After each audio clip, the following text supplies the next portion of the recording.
우리 이 시간 주제표하고 예배 캠페인 같이 하시겠습니다.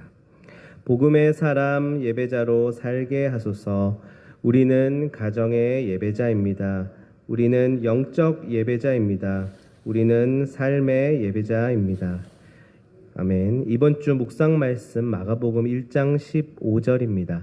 마가복음 1장 15절 세 번 같이 하겠습니다. 시작. 이르시되 때가 찼고 하나님의 나라가 가까이 왔으니 회개하고 복음을 믿으라 하시더라. 이르시되 때가 찼고 하나님의 나라가 가까이 왔으니 회개하고 복음을 믿으라 하시더라. 이르시되 때가 찼고 하나님의 나라가 가까이 왔으니 회개하고 복음을 믿으라 하시더라. 아멘. 잠시 광고 전달해드리겠습니다. 지난주에 이어서 오늘부터 수요일까지 3일 동안 담임 목사님께서 가평에 있는 성경통독원의 세미나에 참석하셨습니다. 따라서 3일 동안은 새벽기도회는 우리 부교역자 세 분이 말씀을 전해 주시겠습니다. 담임 목사님께서 끝까지 잘 마치시고 돌아오실 수 있도록 기도 부탁드립니다. 오늘 우리에게 주신 하나님의 말씀 함께 보도록 하겠습니다. 고린도 후서 5장 17절의 말씀입니다. 우리는 한평생 살아가면서 수많은 사람들을 만납니다. 다양한 인간 관계를 맺으면서 살아가죠. 우리가 가장 기본적으로 먼저 만나게 되는 관계는 바로 가정입니다. 그 안에서 처음 이 인간 관계를 형성해 나갑니다. 그리고 점점 성장해 나가면서 이제 사회를 이루고 서로 유기적인 인간관계를 형성하고 맺어서 살아갑니다. 교회 역시 이러한 인간의 관계가 모인 집합이라고 볼 수 있죠. 다만 예수 그리스도를 믿는 신앙을 가진 사람들로 이루어진 아주 특별한 공동체라고 말할 수 있을 것입니다. 뭐니 해도 우리가 행복한 삶을 살고자 한다면 좋은 인간관계는 필수적입니다. 사람은 누구를 만나느냐에 따라서 그 운명이 달라지는 경우들이 많이 있기 때문이죠.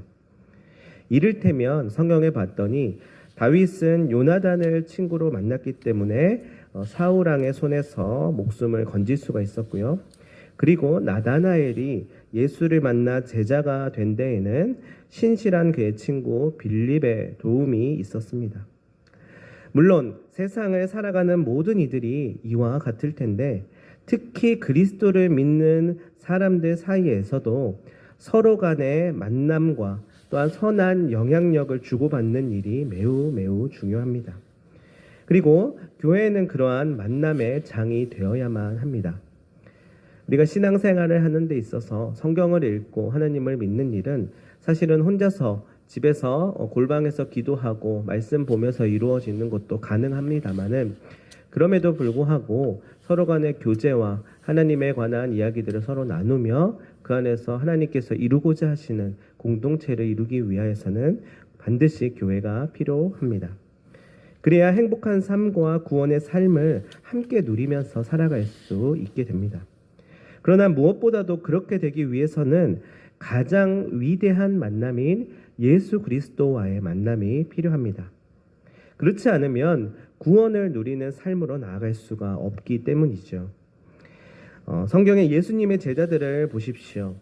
베드로와 안드레 또한 요한과 야고보는 예수님을 만약에 만나지 못했더라면 그저 한평생 갈릴리의 어부로만 살아갔을 것입니다. 마태가 예수님을 만나지 못했다면 같은 민족으로부터 당시 손가락질을 받는 세리 노릇을 하면서 살다가 그저 갔을 것입니다. 그러나 예수님을 만나고 나자 그들이 사도들이 되었습니다. 그런 그들이 교회를 세우고 이제 신앙 공동체를 형성하게 되었죠.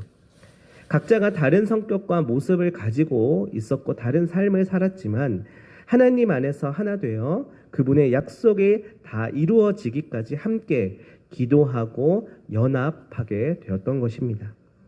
그러나 어째서 그들 사이라고 갈등이 없고 다툼이 없었겠습니까?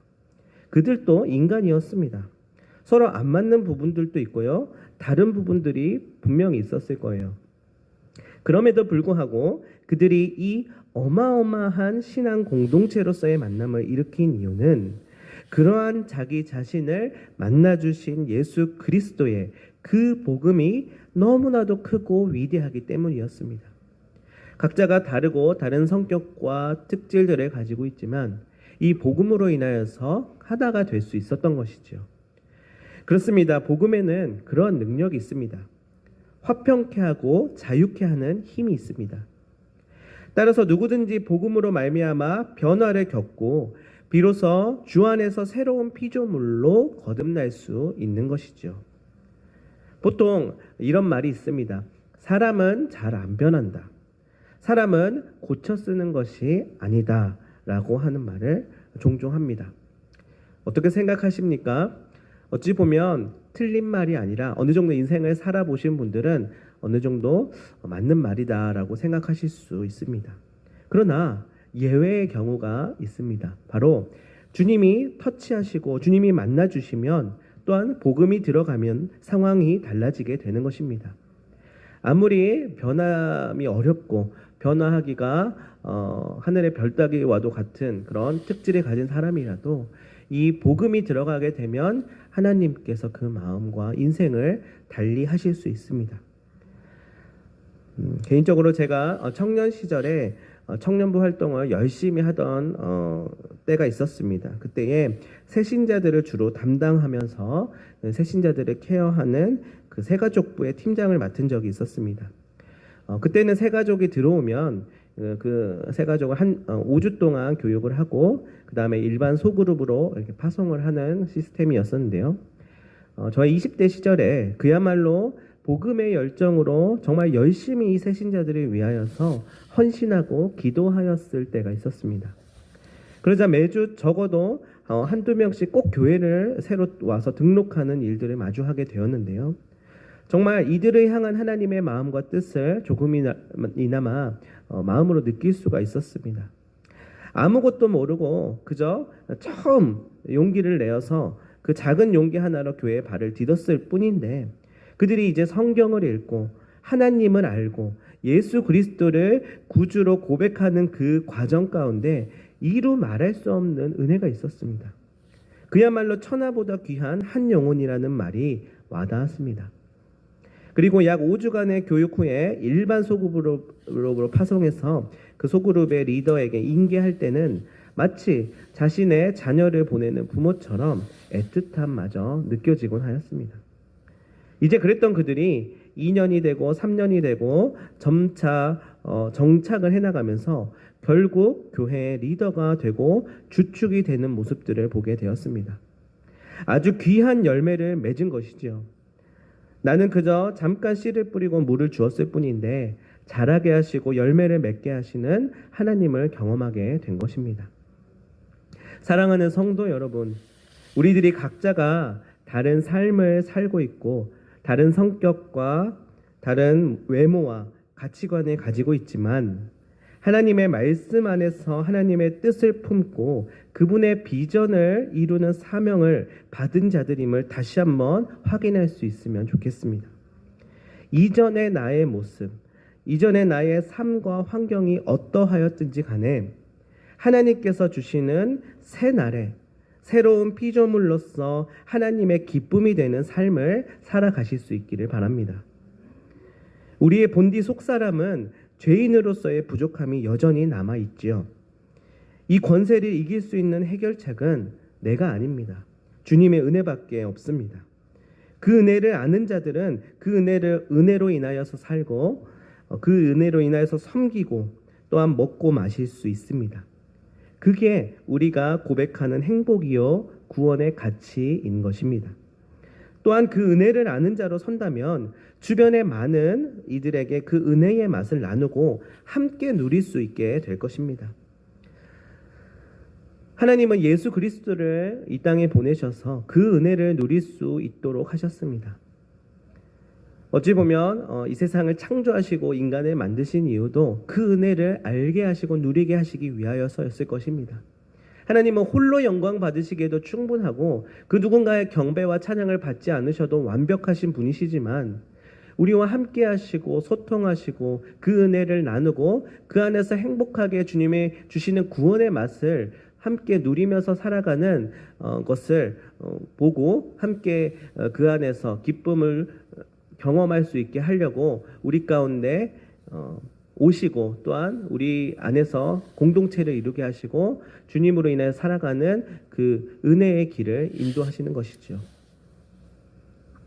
그리고 예수님께서는 다시 오실 것을 약속하시며 그 전까지 이 어마어마한 복음의 의미와 그 복음의 역할을 우리에게 맡기셨습니다.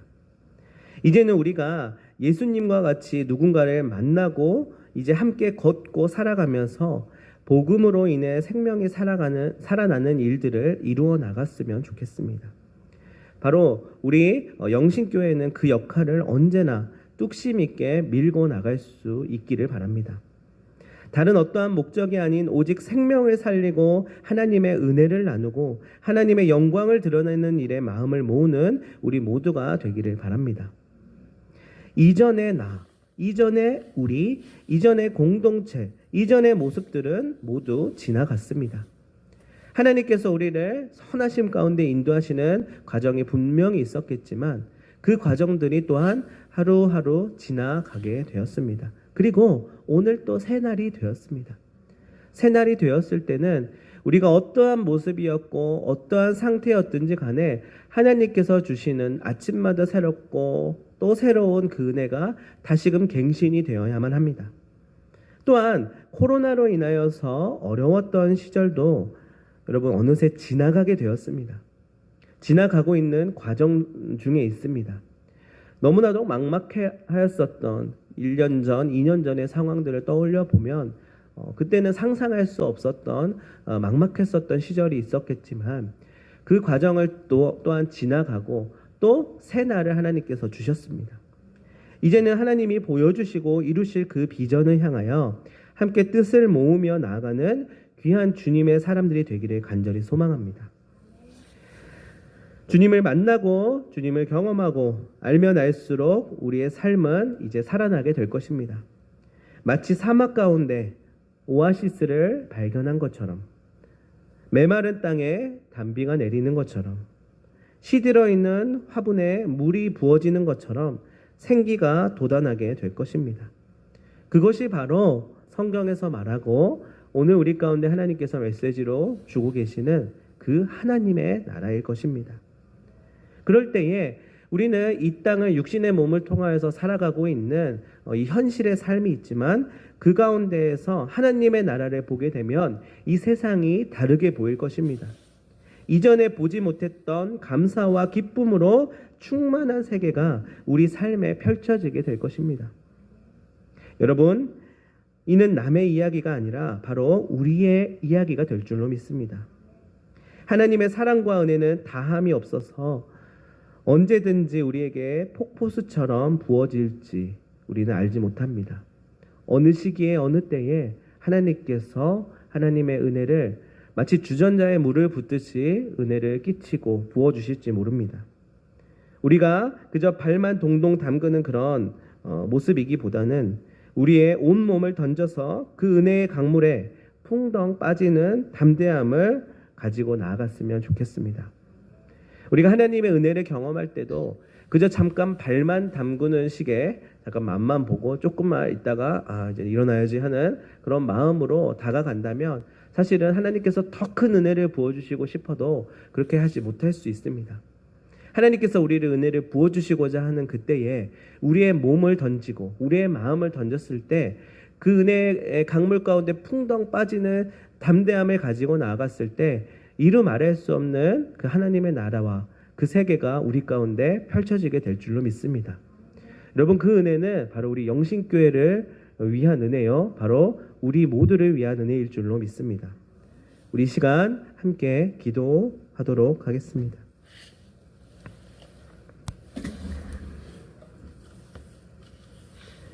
먼저는 말씀을 돌아보며 오직 우리의 소망 되시는 주님께서 주님의 뜻 가운데 오늘 말씀을 나눈 바와 같이 우리를 변화시키시고 마침내 하나님의 나라를 이루어가게 하심을 담대하게 믿으며 나아가게 해달라고 함께 기도하였으면 좋겠습니다. 또한 마치 마른 장작과도 같고 강팍하고 팍팍했었던 심령들이 있었다면 그 가운데 우리 주님의 은혜가 임하여서 변화의 물결이 일어나며 하나님의 은혜로 거듭나는 역사가 우리의 가정과 교회와 일터와 세계 위에 일어나게 해달라고 같이 기도하였으면 좋겠습니다. 우리 시간에 합심하여 주여 한번 외치고 함께 기도하도록 하겠습니다. 주여